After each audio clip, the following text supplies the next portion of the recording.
বীর চট্টলা টিভি। আসসালামু আলাইকুম। বীর চট্টলা টিভি থেকে আমন্ত্রণ জানাচ্ছি আমি তানিশা সুলতানা আফিফা।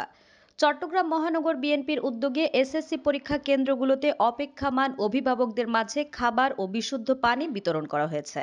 এই মানবিক উদ্যোগের অংশ হিসেবে 15 এপ্রিল সকাল থেকে নগরীর বিভিন্ন কেন্দ্রে উপস্থিত হয়ে নিজ হাতে খাবার ও পানি বিতরণ করেন একসময়ের ছাত্রনেতা, বর্তমানে চট্টগ্রাম মহানগর বিএনপির সংগ্রামী সদস্য সচিব জননেতা নাজিমুর রহমান।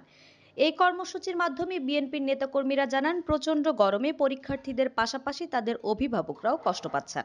তাদের এই কষ্ট কিছুটা লাঘব করতেই দলের পক্ষ থেকে এ ধরনের সহানুভূতিমূলক কার্যক্রম গ্রহণ করা হয়েছে। নাজিমুর রহমান বলেন, মানবিক দায়িত্ববোধ থেকেই এই উদ্যোগ। ছাত্র রাজনীতি থেকেই মানুষের পাশে থাকার শিক্ষা পেয়েছি। চট্টগ্রাম মহানগর বিএনপি সবসময় অসহায়, দুস্থ ও সাধারণ মানুষের পাশে আছে এবং ভবিষ্যতেও থাকবে। উক্ত কর্মসূচিতে মহানগর বিএনপির নেতৃবৃন্দ ও স্থানীয় পর্যায়ের বিভিন্ন নেতাকর্মীরা উপস্থিত ছিলেন।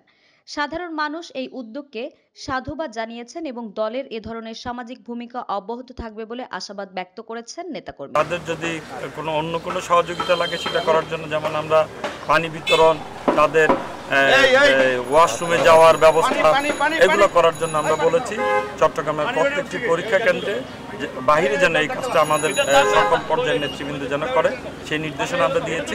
আপনারা দেখেছেন ইতিমধ্যে চট্টগ্রামের পরীক্ষা শুরুর পরে চট্টগ্রামের সব কেন্দ্রে আমরা সব কেন্দ্রে এবার সম্ভব হয়নি, যতটুকু পেরেছি আমরা করেছি।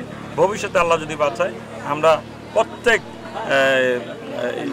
কেন্দ্রে, পরীক্ষা কেন্দ্রে আমরা এই সুব্যবস্থাটা করার চেষ্টা করব, যেন পয় নিষ্কাশন, ওয়াশরুম এবং সুপেয় পানি এবং প্রয়োজনে আমরা নাস্তার ব্যবস্থাও করবো যার গার্ডিয়ানদের জন্য। ধন্যবাদ। আমাদের আরও আপডেট খবর পেতে চোখ রাখুন বীর চট্টলা টিভিতে। ফেসবুকে ফলো, ইউটিউবে সাবস্ক্রাইব করুন।